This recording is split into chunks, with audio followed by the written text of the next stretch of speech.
Sure, whenever you are ready. Okay, so should we start now? Yeah. Yeah, okay. So we are excited to kick off the second webinar of the Society for Causal Inference and Online Causal Inference Seminar, a special webinar series.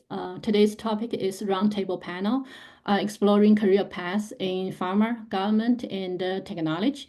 My name is Xiu Zhu. I'm a clinical associate professor of biostats at New York University. Today's session is co-moderated with Dr. Rohit from William College. Rohit, would you like to briefly introduce yourself? Hey, yeah, I'm Rohit Bhattacharya. I'm in the computer science department at Williams College. So while this session is going on, I just want to say, Shu is going to present questions for our panelists. While Shu is presenting questions, also feel free as audience members to put in your questions in the Q&A section of the chat. And I'll be reading your questions and raising them to the panelists as and when we have the time to do so. Yeah, thank you, Rohit. So we are honored to welcome three guest panelists to join us. They are Dr. Gabriel Loewinger from NIH, Dr. Emre Kiciman from Microsoft, and Dr. Natalie Levy from Aetion. During this 75-minute session, each of our guests will begin with a brief 5 minutes self-introduction.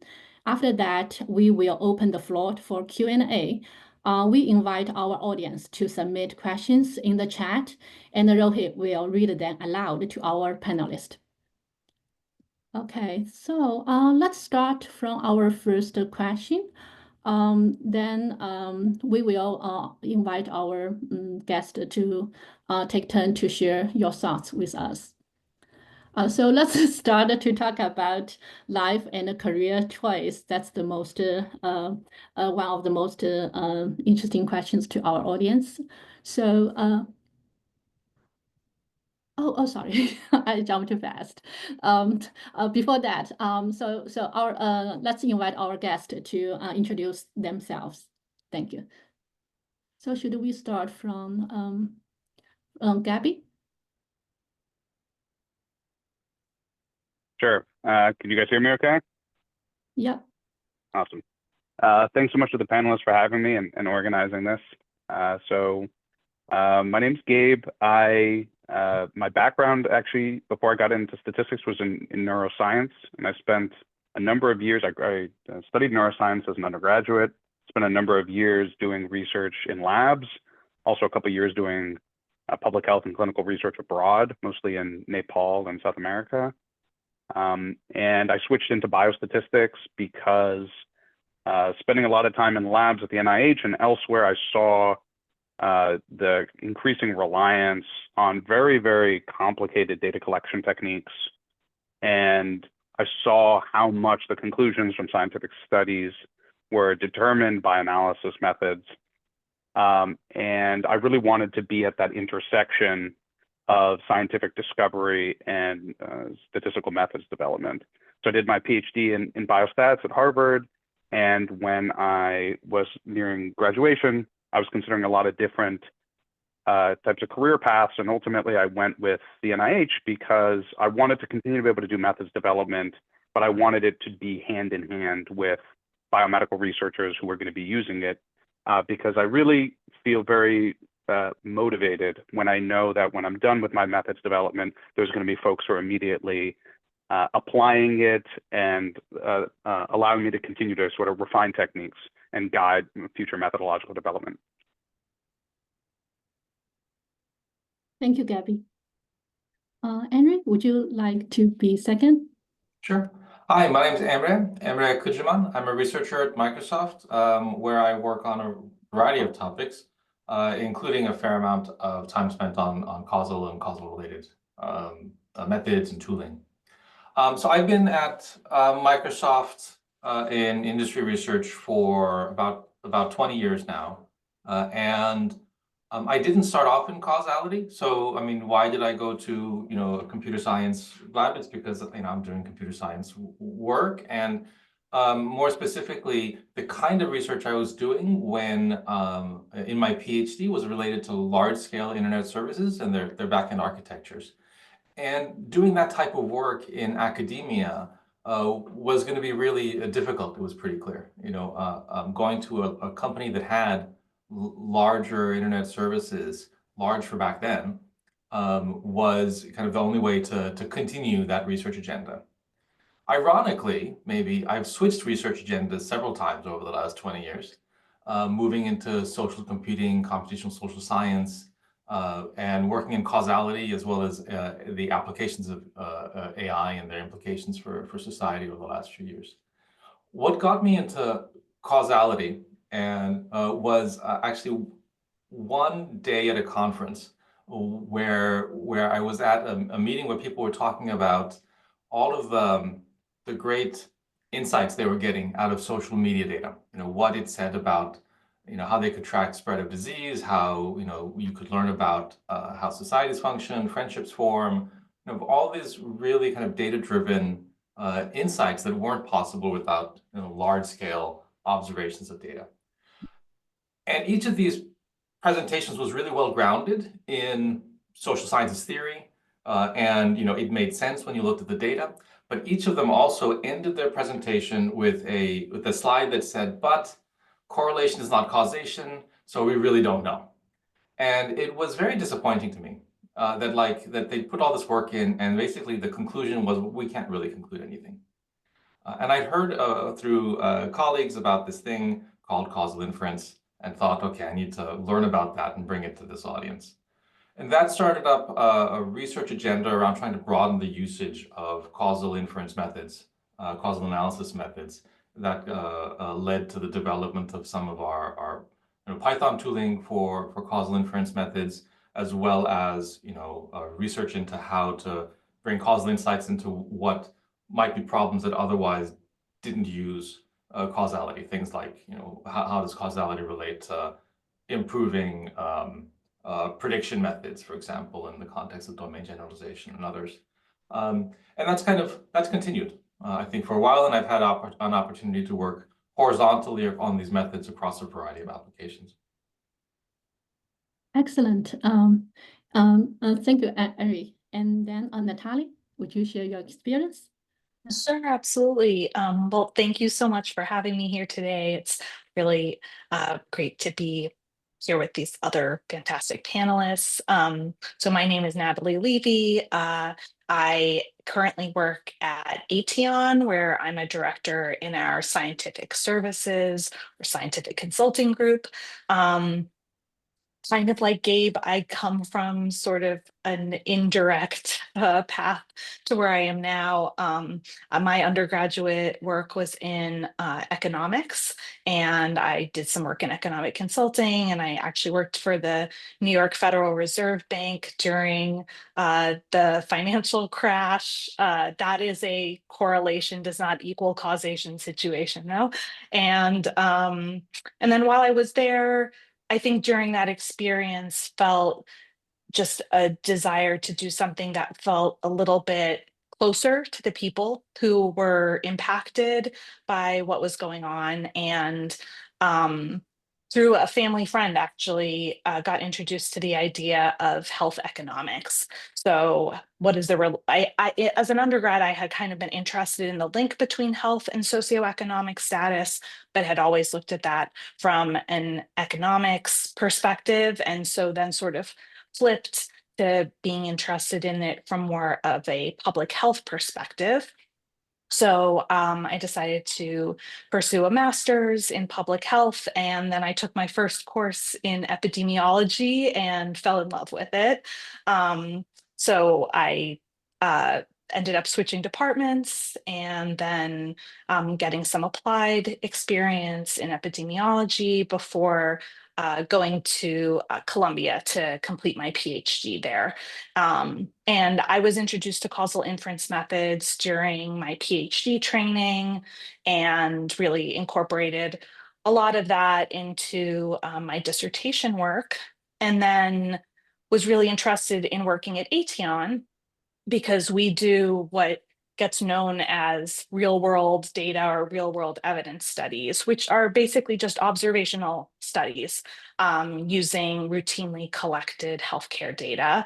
And you want to be able to make strong conclusions from that, because often this work is being used to support new drug applications or supplementary drug applications in the pharmaceutical space. And so really understanding causal inference methods and being able to design the most robust observational study you can is what I get to do every day. So I'm using my epidemiology and causal inference training very actively in my work here.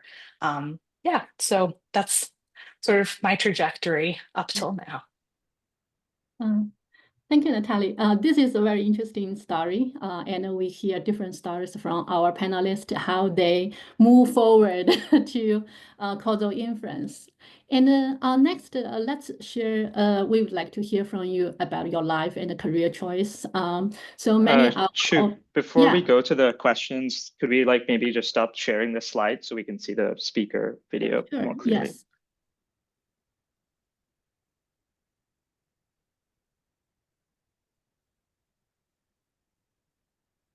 Need to find the button.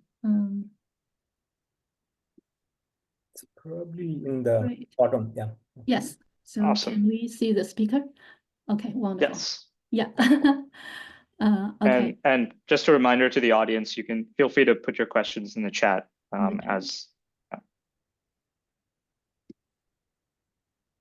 Okay, cool. So should we start from the first question? Yes. Okay. Yeah. So many of our audience are curious, are struggling with a choice, academia versus industry, or other options. So did you ever consider a role in academia? And what tipped you towards an industry position? What makes someone a better fit for industry versus academia? We may take time to share your thoughts about these questions. Maybe we can take the same order. Gabby, if you don't mind.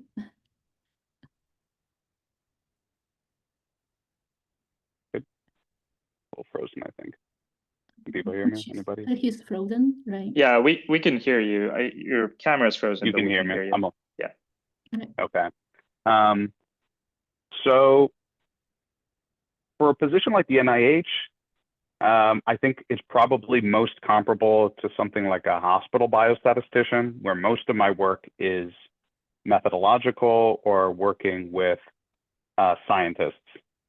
So I can't speak too much to kind of classic industry, but for me, one of the major questions I had was whether I wanted to be the one, at least when I think of classic academia, whether I wanted to be advising students, teaching, writing grants, doing the other parts of academic life that is not running simulations, deriving estimators, doing data applications, writing papers. And when I finished my PhD, I wasn't ready to take on those additional roles. I still wanted to continue to do the day-to-day parts of research that I did during my PhD. I haven't ruled out academia, and I think roles like what I have still offer some path to that if you want it. But I think a critical distinction is the other parts of academic or research life, and to what extent you want that, how much of your life you want to kind of contribute to those parts.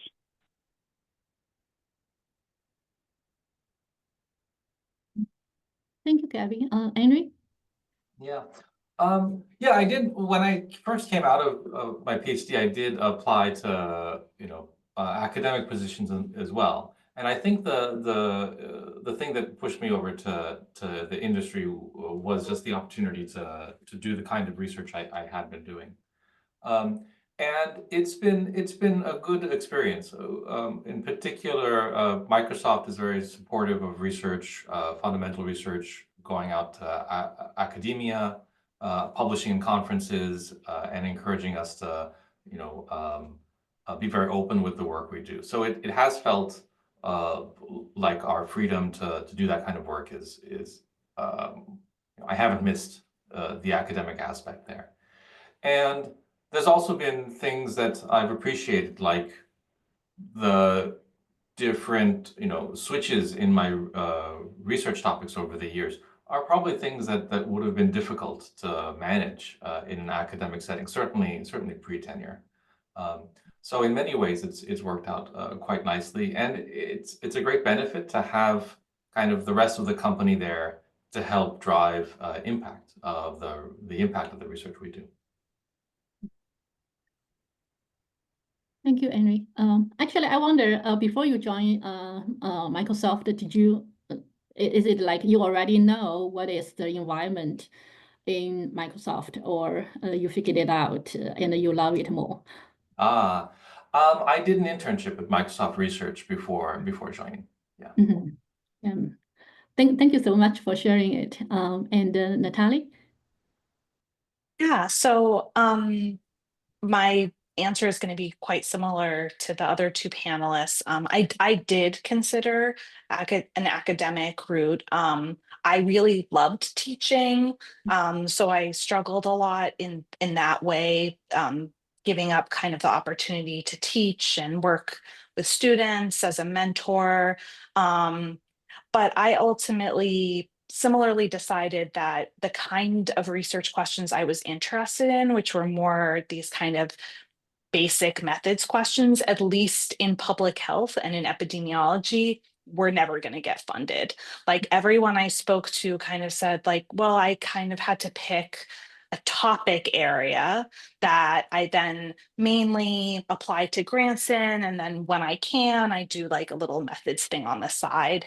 And I have found that just for myself, there's not one disease area that speaks to me. I'm interested in pretty much anything. Like if you give me the question, I can get excited about it and be interested in digging in and understanding the best way of answering it. And that was kind of the realization for me that I wasn't going to have this kind of vision for a research program to drive forward grant applications. And that the questions I was interested in answering, I could do a better job like letting somebody else kind of find the money, find the primary question, and then I could focus my energy on investigating it and answering it.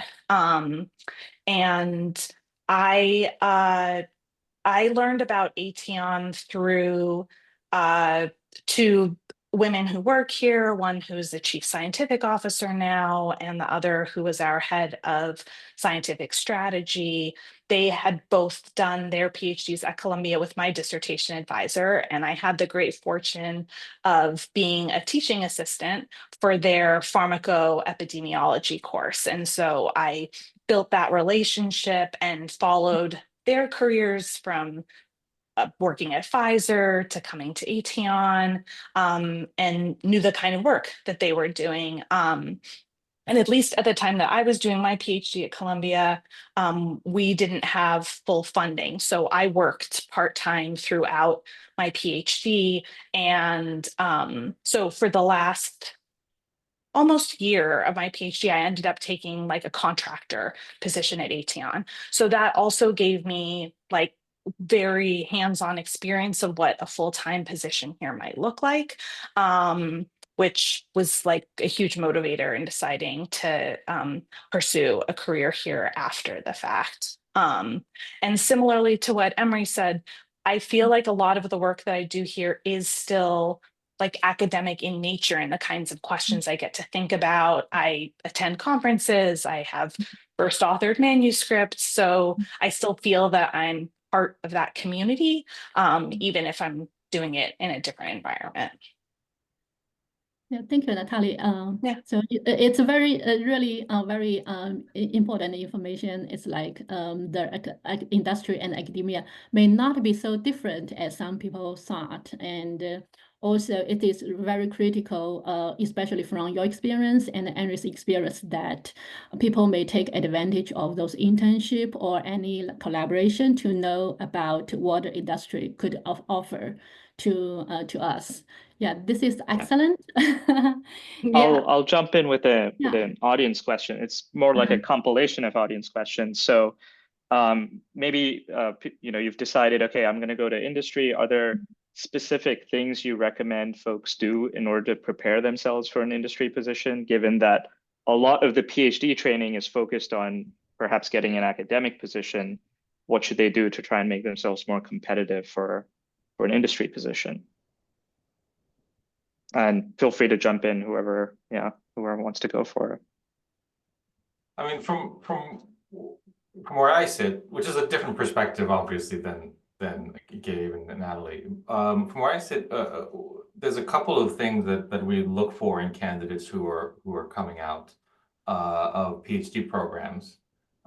And one of them is whether they've engaged with industry research in some way previously. So this can be collaborations, this can be internships, but just a demonstration that they are aware of the kind of work that that we do, and that they have some desire to have a kind of broader industrial impact.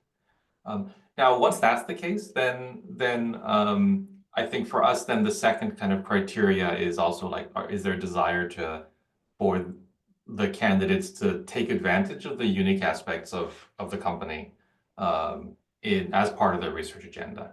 Like, is there a reason why they will be able to do more, be more productive, have more impactful research at Microsoft rather than in academia? So is it a particular, relationship to products we build? Is it a particular aspect of, technology opportunities? And if that's there, then, I think that helps quite a bit.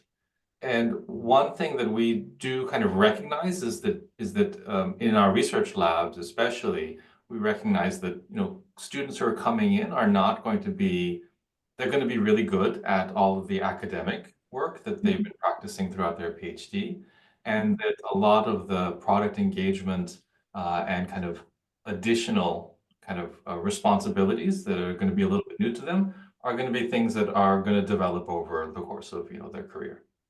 So we don't expect people to jump in and be like perfect at all the product engagement stuff immediately. We know that there's going to be growth there. Nice, cool, thank you. Thank you. So, and then we also wonder what balance proportion of applied and methods do you do?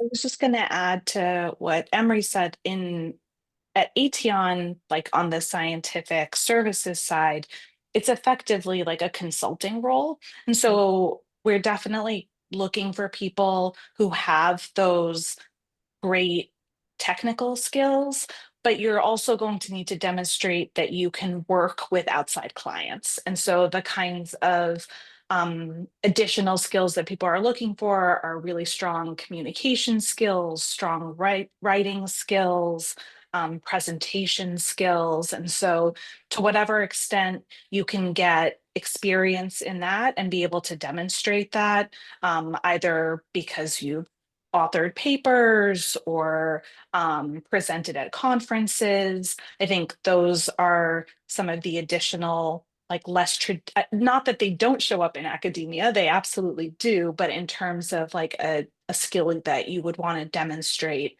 in that aspect of industry, I think that would also be important. I don't know, Gabe, if you had thoughts on that before we go to the next question, but. Yeah, I think Natalie summed it up beautifully. At the NIH, part of my job is also consulting with researchers who may not have technical backgrounds, and so we play a very vital role when we are consultants or collaborators on these kind of scientific studies. But being able to translate some of the really technical aspects effectively determines whether they're going to take our contribution seriously and change their paper, change their experimental design, change their analysis in a meaningful way, or whether they'll kind of stick with what they're familiar with and use maybe more standard analyses. So those communication skills are really critical, and also a willingness to kind of dig into science, because it is very uncommon for the experimentalists to come to us and articulate the methodological problem that they know in our language. They articulate it in the language that they know, which is going to be heavily driven by the subject matter knowledge. And so there's always a game of translating and saying, okay, I think I understand after you've explained some scientific background what the scientific question is. Once I've kind of put it in those terms, then there's this whole game of turning it into the language we know, and then kind of starting with the methodological point. Those communication skills and the kind of willingness to jump into the science is, again, really critical for the consulting part of my job. And maybe I'll quickly, since I have the mic, I'll quickly say, I think I'm really privileged. I would say probably north of 95% of my time is methodological. I do dig into big consulting and applied problems, but it is definitely a relatively small portion of my time. I feel it's more or less kind of like a postdoc, where occasionally I'm kind of required to go work with scientists on applied problems.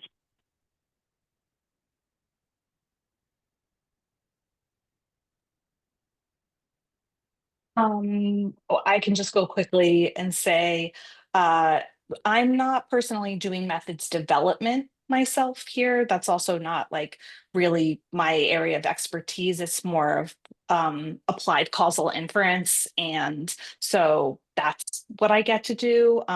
You know, a lot of my time is spent trying to come up with the most rigorous study design or identify the most appropriate data sources, which I sometimes think of as methodological. Like I'm having to think really carefully about confound and control. What methods are we going to use? Like what are potential sources of bias and what are the impact of those going to be on potential study results? So it's not research on methods per se, but we do put out kind of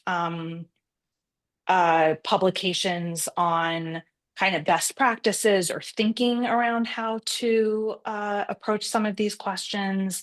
And we have some papers coming out on a pretty interesting project I worked on doing randomized control trial emulation studies in observational research, which like there's a whole lab that does that at Harvard. So to the extent that that would be considered methods research, like that's been a large part of my job too. So maybe I'd go like 70-30 on applied versus just pure methods. I don't think in kind of complementing what Natalie and Gabe are saying, I don't think in my work, I always think about a strong distinction between applied and methodological work. I mean, in a sense, the goal is to like talk to a lot of people who have specific problems, but then also step back, squint a little bit and figure out what's the kind of more fundamental advance we can make that helps everyone. We have to make sure that it solves at least one person's problem, you know, at the start, but then, you know, have some reason to believe that it's going to help many others as well. And that's not, you know, maybe this is particular to Microsoft because we do spend a lot of time kind of worrying about scale out. You know, how are we going to move the needle for such a large company? It's hard to do that with, you know, one problem at a time. It does happen for the right problem. I mean, so we have, you know, big businesses where, you know, we can help them with a little bit of more causal thinking, and that's great. And that can help quite a bit. But otherwise, it's, you know, what's the horizontal aspect? I mean, one thing that I've been very excited about for the last few years is, you know, that we've always seen that the people who are just getting into causal inference, the place where they fall down in setting up and executing on their causal analysis is, you know, their initial causal assumptions. You know, what are they assuming about their domain? Do they know what they're assuming? It's less on the kind of statistical estimation side, you know, and so that's been a place where we haven't been able to provide any technological support. We just tell people, understand the domain, go talk to domain experts, think really hard, and you better get it right. And it's, you know, not super satisfying to tell people that. especially when you can tell that they're not, that it's not, they don't have the background to do it super well immediately. You know, they need help. But then, you know, we identified this as a research problem, and then these large language models came around, and it turns out they have memorized a lot of the domain expertise that's useful.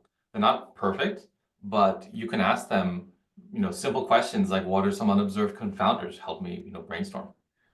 And so turning that into tooling that can help kind of get people going with, you know, their understanding about causality in their specific context has been very cool. That's an example of the kind of horizontal tooling that you know comes up in very specific scenarios, but then hopefully can help across the board too. Awesome. I think that's a nice transition into a compilation of audience questions, and actually a question we had on our list as well of, yeah, what are some specific projects that you're working on right now that involves causal inference or causal inference research questions? And once you're working on these projects, how do you also convey to end decision makers how to interpret those results and convince them that these causal methods are better than, say, just a pure associational method?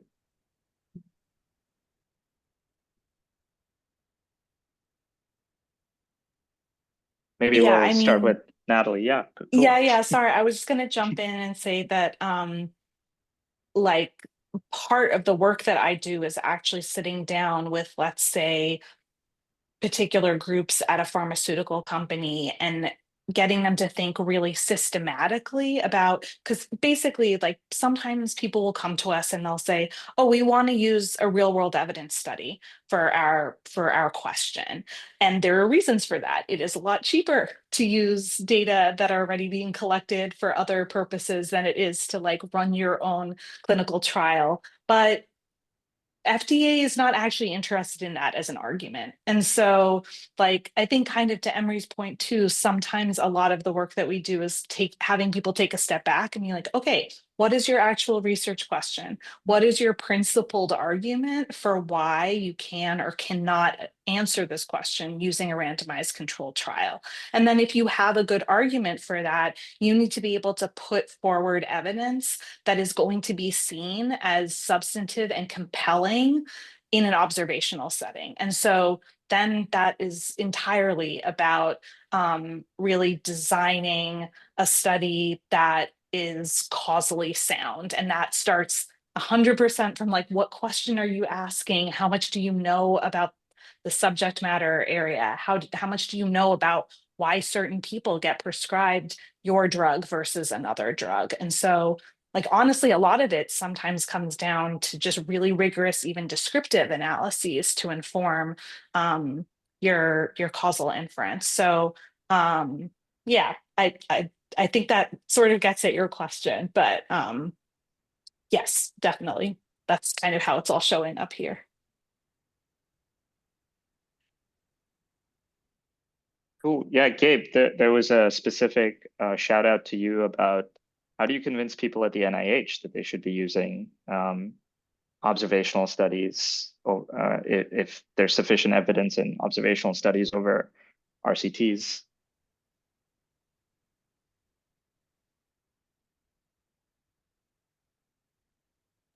Oh no, I think Gabe dropped out.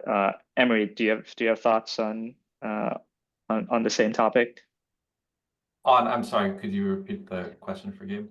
Oh yeah, how do you, so at Microsoft, there's probably a lot of work going on with A/B testing, and is there a sense in which you try and guide, or what guidance do you give towards folks that you work with that observational studies could be equally interesting from like deriving causal effects, or equally effective at deriving causal effects if you're careful?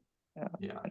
It's important to find the right partners and the right problems too. A/B experiments are, you know, much stronger, right? If you can do an A/B experiment, maybe that's a good idea. But there's often a lot of cases where it really is, it is prohibitively expensive, especially to do it at scale. And when you find the right folks who understand that, who are asking for it actively, you know, then that's great. One of our, I think, stronger examples where we get that advantage of scale, an ability to do some A/B experiments, and then still turn around and have a justification for real-world evidence or observational studies is probably our advertising systems. These are complex systems where experiments can actually perturb the state a bit, so you have to be very careful about how you design them.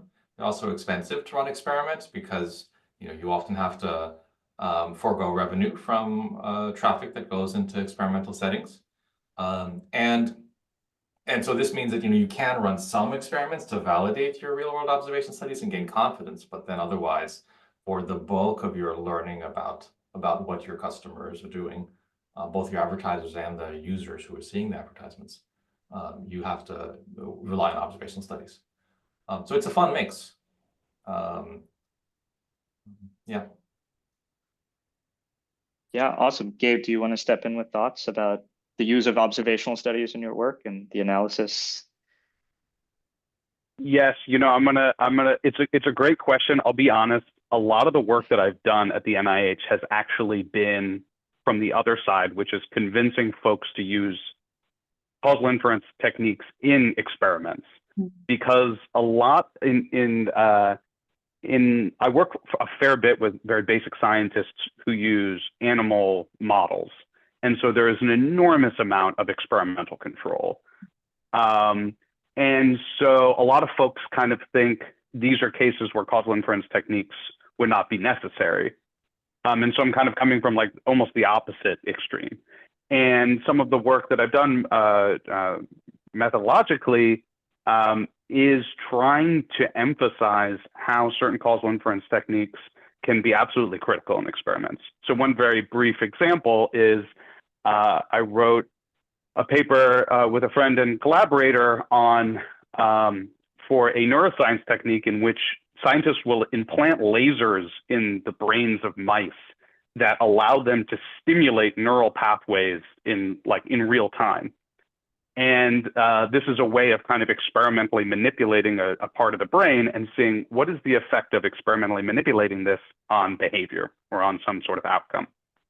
And they use basically dynamic treatment regimes in sequentially randomized experiments. And because of the dynamic treatment regime, there can be treatment confounder feedback. And as a result, certain causal effects that scientists are interested in can basically be, you can end up not with bias, but if you kind of use classic estimands, you can end up with situations where it looks like there's no causal effect when there is a large causal effect if you kind of pose the estimand correctly. So a friend of mine and we wrote a paper on kind of drawing connections between excursion effects that are popular in mobile health. And the way that, kind of circling back to the question, the way that we sort of tried to convince a lot of neuroscientists to use this was to come up with very concrete examples, typically with either real data or simulations, where we would say, look, underneath, here's an example where it looks like if you kind of use classic statistical methods, there will be no effect at all. But now, once you kind of understand the problem and you understand the trickiness of dynamic treatment regimes, you can see that you're sort of revealing a strong effect underneath. Or conversely, it can look like there's a really large effect when there isn't. So providing very concrete examples of how the classic classic analysis techniques go wrong typically are very convincing to scientists because they're running studies. They have an inkling that there's something going on, and they want to be shown a very simple example of where what they're doing might take them in the wrong direction. Cool. Very nice. So yeah, we got some some insights about what your work look like, and we also see that from all your sharing, we know that communication is the key, and it is so important to convince people. And so our next question is, what are the most common misconceptions non-causal experts have about causal inference in practice? How you convince them or how you communicate with them?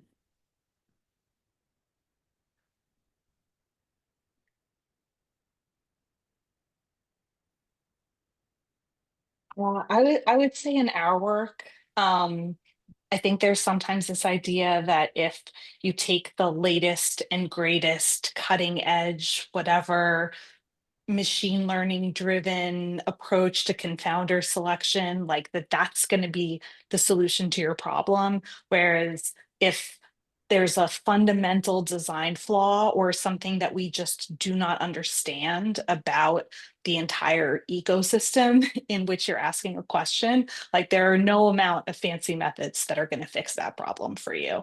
And then like something that I've been thinking about a lot is there's kind of this idea that if you do an observational study really well, you should be able to get the same answer as a randomized controlled trial.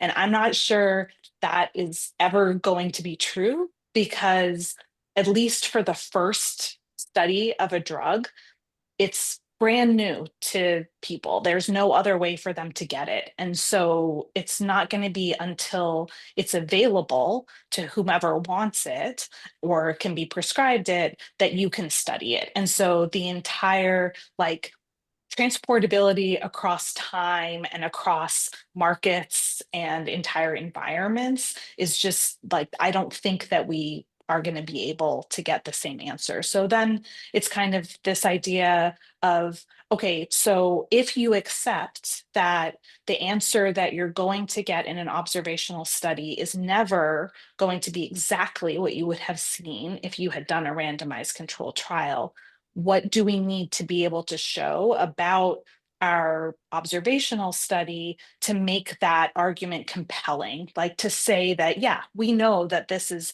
a different estimate than we would have gotten. Maybe even the estimand isn't the same, but why is it still compelling evidence for the effectiveness and safety of this product? So I guess those are maybe two misconceptions that I can think of.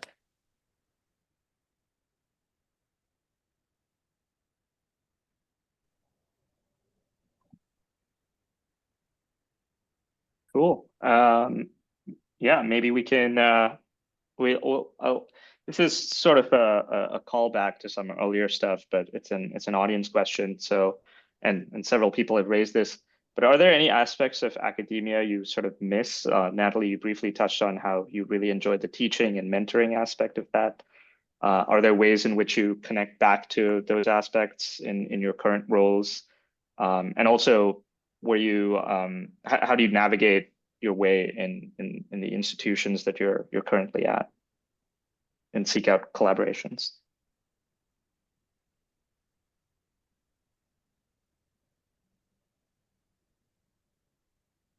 Maria, so you came off mute. Did you have something you wanted to say about the previous question too? Oh no, I'm okay. Good. I think I would have repeated something I said earlier. Okay, I just didn't want to interrupt you. Well, since you asked me specifically about the teaching and mentoring aspect, I have found opportunities to do that in the context of working with junior colleagues, and the opportunity, I mean, often even just like presenting to a client who doesn't necessarily have the background or the familiarity with certain concepts, that there is a teaching aspect to that that allows me to channel some of that. In terms of what I miss about academia, there are opportunities here where I get to just like sit in a room with people and kind of like just throw ideas around or like get kind of lost in a question. But unless we can, basically charge that to a client, like for a specific project, it's not necessarily going to be the highest priority thing. Like it happens, but there isn't necessarily dedicated time for that always. And so, every so often I'm still on, various text chains or whatever with my old PhD friends, and someone will get into some like nitty gritty argument and about whatever. And there are times when I'm like, oh man, I wish we could just be like sitting around a conference table, like drinking bad coffee and talking about these things together. So, but I find the ways of still connecting with that. But that is a trade-off, like that kind of a different way in which, I don't know, like there's just a lot more scrutiny on how your time is spent during a day.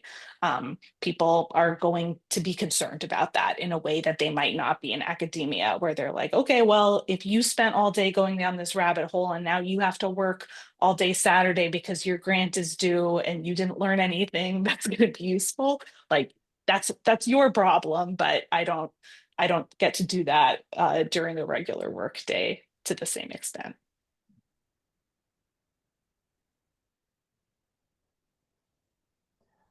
Yeah, things I miss. I mean, so from I think like Natalie, I really enjoy working with students, and the degree to which I get to do that, it's we bring in students for internships. I've been on students' PhD committees and have had quite a few kind of longer term collaborations with friends in academia and their students, and that's a way of getting that, I think, that's been pretty effective. The thing that I miss most is less about research and industry, or at least at Microsoft, all up, but more about the ebb and flow of projects. So when projects are in the early stages, there's a lot of open space and time to think. But as projects intensify and it's time to make sure that they land, that there's a bigger impact from them. There's often a kind of, and I'm in one of these periods right now where it's a very intense, effort to get something out. There's too much to do and too few people to do it, and the bigger kind of thinking has to be kind of put aside for a moment while you make sure that this project gets out. And yeah, so I'm in one of those right now with the project, and I'm looking forward to having a little bit more time to think soon.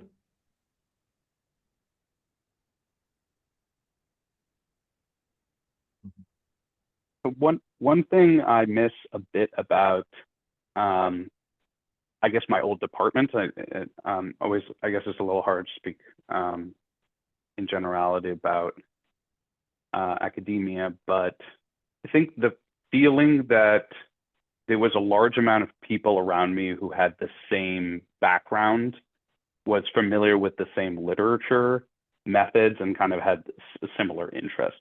My team right now is made up of a combination of people from different quantitative fields: computer scientists, applied mathematicians, some other statisticians, and they're very smart. They know a lot of great methods that I don't, and that's really fun. But the flip side of it is the types of work that I was exposed to in grad school. It requires a lot more kind of background knowledge to kind of get them up to speed and get feedback from them.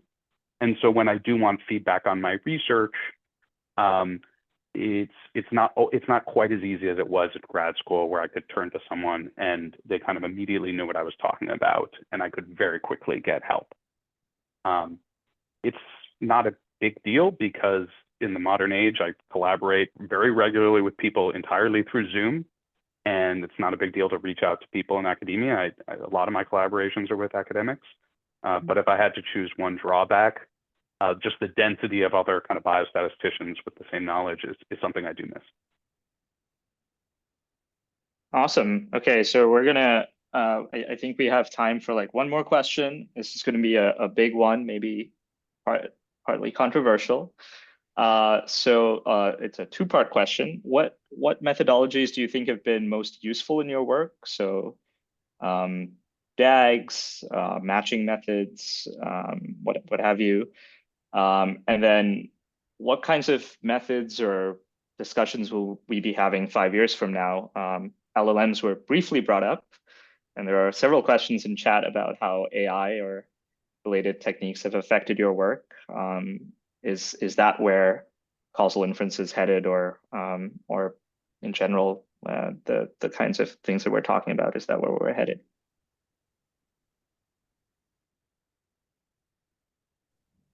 I'll jump on that with the large language models. Go ahead. So yeah, and I'll jump on the second. Maybe it's the second part of the question around like what's going to be happening over the next few years, 5 years plus, and into the future. I really am excited about a challenge that like okay, a thing about how people reacted to large language models and causality that I didn't understand initially was that people came up to me and said, "Hey, it looks like large language models have solved causality." And I was like, "What are you talking about? That doesn't make sense. They can't even add 2 + 2 like at the time. They're a little bit better now. Like, why would you think that they can do all of this, causal effect inference and everything that we're talking about?" But these weren't causal experts. They were asking what they thought of as causal questions. I have, this thing, and why did it happen? Or here's X, Y, and Z, what's going to happen? And it sounded like causal questions, right? And in a sense they were, but they weren't the type of quantitative causal questions that we ask. Like, what's the effect of a drug at a certain dosage, on a patient's, mortality, for example. It was more what we would call, I guess, actual causality or token causality, where it's more an instance of a problem, and you want to know, understanding the mechanics of the system, what was the cause or the effect in this specific scenario. Who do I blame, for example, for a situation?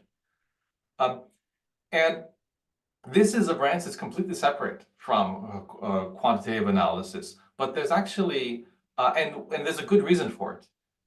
Even though we are able to reason about those situations, the domain knowledge we have to write down is just, overwhelming. We can't write down all of the statements in first order logic that we need in order to run a first order logic style analysis of these systems. But with AI, I'm hopeful that we'll be able to automate more of that, which I think is really exciting because it will enable the bridging of quantitative analysis with this token causality. So we want to reason about a particular scenario, and there's some specific element and some mechanism within that scenario that we don't understand. Let's figure out what experiment we have to run to understand that. And we can now bridge across, like, what is the logical statement that we can do the work to say, what is the logical statement that needs more evidential backing? Let's go figure out then whether we can do an observational study or something else to provide that quantitative element. That's been too human intensive up to now. And I think that over the next 5+ years, maybe shorter, if folks in this room are interested in pulling that in, I think there's a chance that we'll be able to do a lot more and change what we think of as like the driving causal questions for the work and how we combine methods together to learn something. Maybe a little out there, but that's my thoughts. No, I love it. We're doing conjectures here. It's a 5-year conjecture. Natalie or Gabe, you want to jump in with either answer to either of the 2-part questions? What's your favorite method that's been working really well in what you do, or what do you think its causal inference is going to look like 5 years from now? Well, since you gave DAGs a shout out, I do have to say I really do use DAGs quite a lot. It's a really effective communication tool. Even when people don't necessarily understand all of the intricacies that can get into a DAG, like a very basic structure can sometimes be really useful for illustrating a larger point to people. I am also a big fan of the perhaps less well appreciated sufficient component cause model, but I find that to be really have a lot of utility for understanding some of the more mechanistic aspects of questions. And it's just like a tool that helps me reason through various things. So those are sort of, I guess, in and of themselves, lower tech approaches that then, of course, have higher tech and higher complexity implications. But I do use those things a lot. And then I'm going to just let Emre's answer stand, because I like really don't have a lot of exposure personally to LLMs and AI, but I do think that that's going to become very influential. Not necessarily, I like the vision of how it could be helpful. I am a little bit worried about the like overselling aspect of it, that people will say that there is machine learning integrated into whatever product, and that's going to somehow be used to distinguish things, where it's like kind of an overpromise. You know, people are already kind of trying to say like, oh, well, what if we just like synthesize data? That'll give us like the rest of what would have happened in a randomized controlled trial. And it's like, okay, let's just slow down, because, you know, like what assumptions are being built into that? Like there isn't omniscience that comes with this. So like I guess I am interested to see the different like pulls in different directions for people to feel pressure to kind of do the generative AI stuff in industry, and then on the other side kind of still preserving the like essence of like asking the question and understanding like what your assumptions are from a starting point.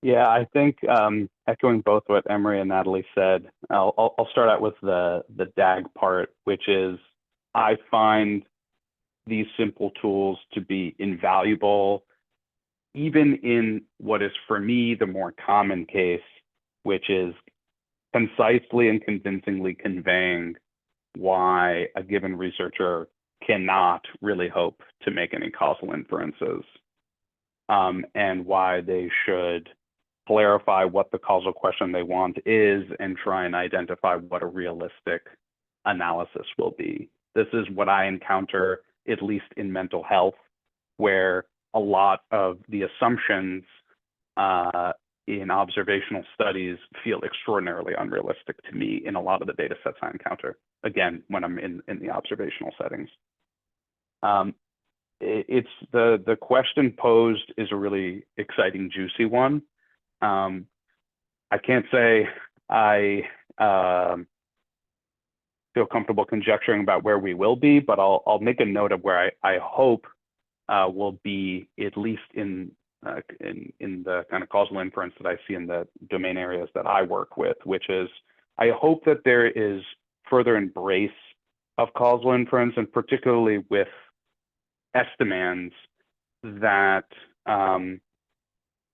for which, you know, you have identifiability in the types of designs and studies that I work with, like working with cases where you're either working with complex networks, this is obviously very big in neuroscience, you have continuous treatments, or you have very complicated latent treatments, exposures.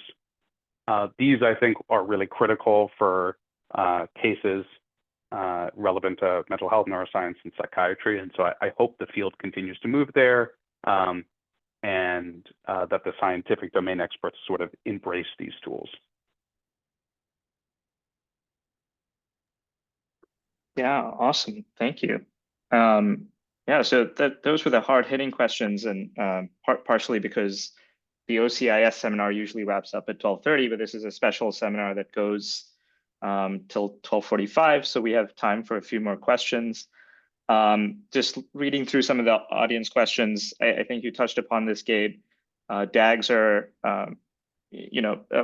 somebody raises the point that DAGs require strong assumptions, and how do you validate those assumptions? I think part of what you're pointing out is that sometimes it's just useful to draw a DAG to tell you the assumptions don't hold, and that's why you need to be more careful about the analysis that you're doing. So another big audience question that came up was, when y'all were hired, did you know that you were hired to do causal inference research, or did you have to sort of wiggle your way into that and convince your teams that this is what I need to do?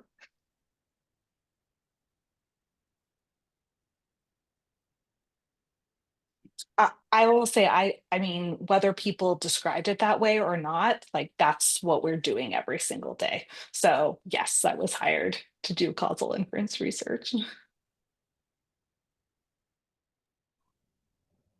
I wasn't hired to do causal inference research. How do you convince your team that that's what they should be working on?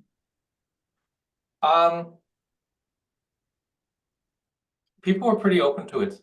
I mean, with our own time, we can pick our agendas, and we just have to show that there's interesting impact and potential there, like on a longer time horizon. But then to bring others in, then you have to start showing a more direct line, like what's the impact, like convincing people how it's going to affect the problems that they care about.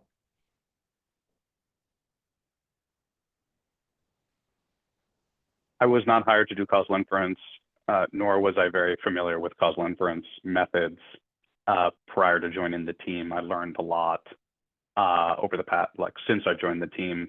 In terms of convincing people, I think I mentioned this earlier, but at least in the applied questions that motivate the methods development work that I do, I found the easiest entry point was, like I said earlier, describing experimental settings where the causal inference assumptions hold by design and showing the value add of causal inference in those cases. So like I said before, an easy example for me in the line of work I do is in dynamic treatment regimes and in sequentially randomized experiments.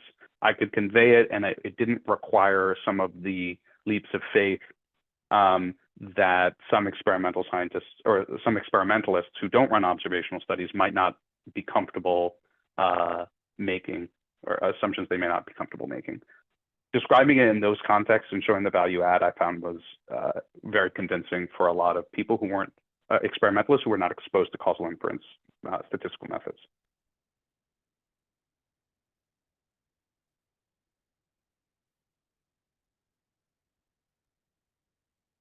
Cool.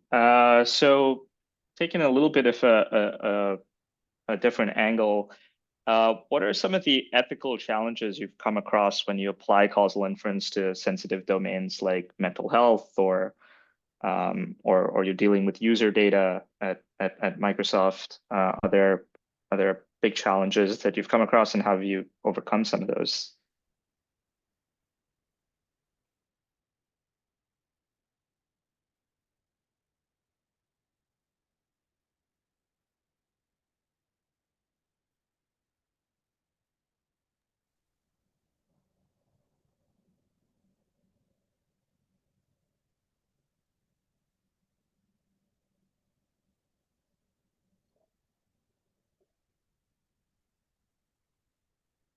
There's a lot of, so I'll thinking about your question, Rohit. I think there's a lot of the challenges, the ethical issue concerns around privacy and what we do with data. We have an IRB board that helps us think through those issues and make sure that we're using data appropriately, that subjects have given research consent, all of the regular kind of, that we follow all the expected principles. And so that's very helpful in making sure that the basics are taken care of. Beyond that, in terms of, I think then the next challenge is how we communicate the results that we find. What are the gaps that we still are concerned about? Have we run the right sensitivity analyses? And then what audience are we speaking to, and how are they going to run with this? So we would need to, take that into consideration too. Otherwise, very bespoke, I think. Specific problems are going to have different concerns. Yeah, Gabe or Natalie, do you want to weigh in? Or? I mean, at Aetion, a lot of the data that we're working with are provided by data vendors whose primary job is to de-identify and make the data usable to outside audiences. That being said, we do have an entire group here who works on redisclosure risk. There's work to kind of create synthetic data sets that could that will, you know, theoretically preserve the relationships you're interested in while creating a data set that in no way could be re-identified. And then even just kind of assessing the disclosure risk. So there's definitely a lot of interest in that within the field, primarily when there's primary data collection happening either in like a pure randomized control trial or maybe like a pragmatic extension. But I mean, it's also a very heavily regulated industry, like in the work that we're doing with pharma. So FDA, EMA, every regulatory agency has pretty strict rules around the way that data can be shared or not, and what kinds of protections are needed. So there's a lot of oversight there, which I think is a good thing. Like, we definitely want to be protecting people's protected health information.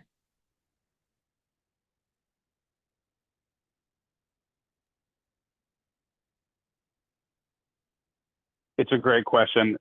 It's one that doesn't often arise in the kind of collaborative work that I have done since I've joined the NIH. Cool, awesome. So maybe a more lighthearted question after that. Do you all feel like you have good work-life balance? I know in academia, we're often thinking like, it's such a 24/7 job. Academics don't switch off. How's that feel like in industry?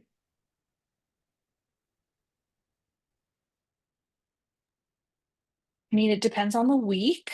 If you'd asked me last week, I would have maybe said like, no, this is terrible. But that's just because sometimes it happens that you have multiple projects with deadlines that you very carefully designed to happen at different times. And then whatever happens, happens. And now they're all due on the exact same day or within days of each other.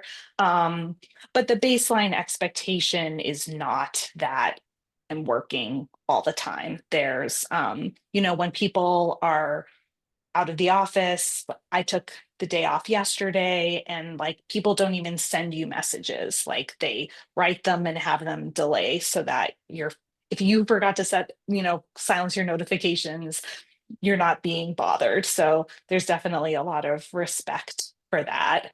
And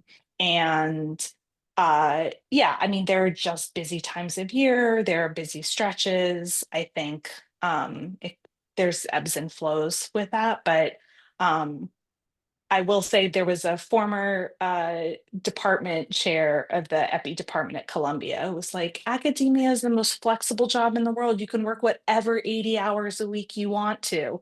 And that is not a regular occurrence for me by any means. So on the whole, I would say that I have pretty good balance, and that there's respect for putting boundaries in place and not being available at certain times.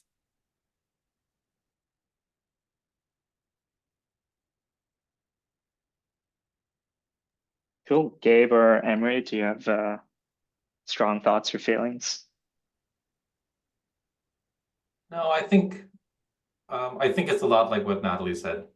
There's ebbs and flows. A lot of it is under your control, like how you manage your projects, your promises.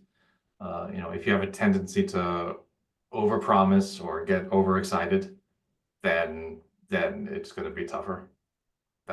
Yeah, that happens.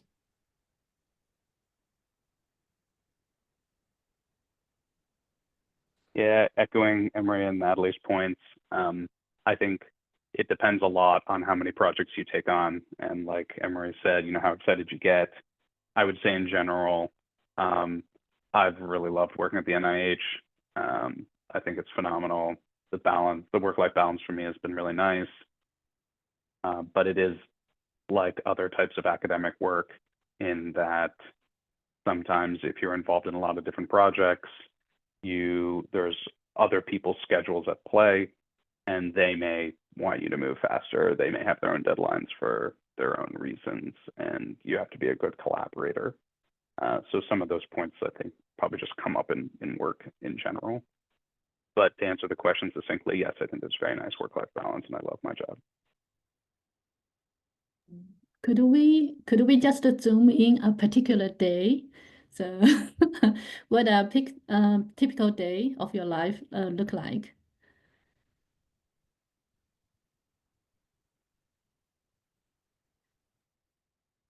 Yeah, I can go first. So let's say an average day might involve like an internal meeting for the team to touch base on a project, kind of just figure out like, where are we? What have we promised to deliver this week or within whatever time period, and just making sure that everybody has what they need. If you know, maybe there would also be a meeting with a client. Like, we typically at certain points in a project will have like meetings every 2 weeks just for 30 minutes, either to update them or maybe ask a question. So let's say I'm helping design a study for a client. So we might have a 30-minute touch base for me to ask questions about like, oh, when we wanted to define the exposure, like, how do you feel about using these ICD codes? Or what is your thought about how long someone needs to have been taking the drug for them to really be considered exposed? Or does it need to be at a particular dose? So like having those kinds of like really intellectual conversations with your client about understanding both the subject matter and how you're going to actually operationalize it. And then other parts of the day might be spent reading up on something. Maybe it's a method, maybe it's something in the disease area that I'm not familiar with already. And then if you're getting closer to a deadline, like preparing whatever it is, so making slides, writing up the document, I would say those are the kinds of activities that find their way into an average day for me.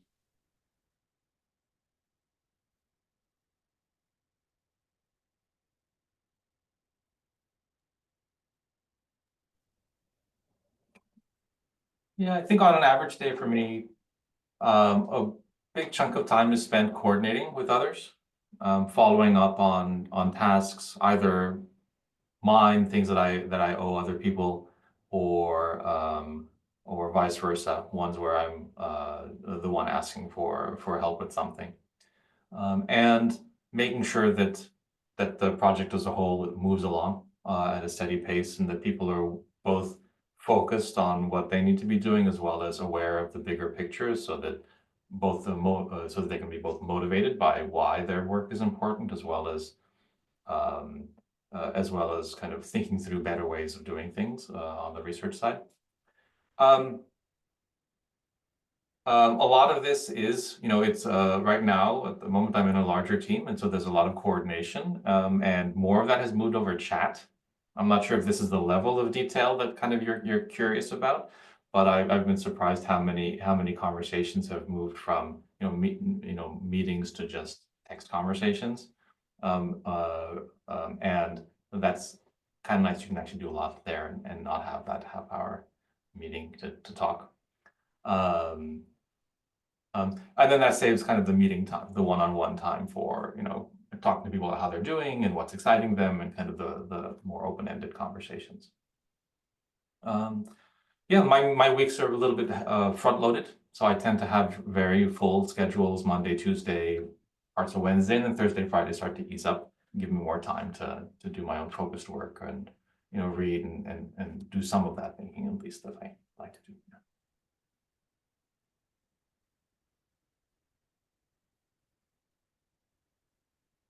I think my schedule is kind of typical research schedule. I spend a portion of my time running simulations, writing code, probably a solid 25% of my time. Probably spend another 25% of the time kind of reading papers and going to talks. I spend probably a solid 25% also kind of just writing papers. And or slides for talks, and then there's the remainder of time is kind of taken up by I advise one student, I help out my teammates, on their methods projects, and I meet with collaborators and do some sort of applied work or consulting work. And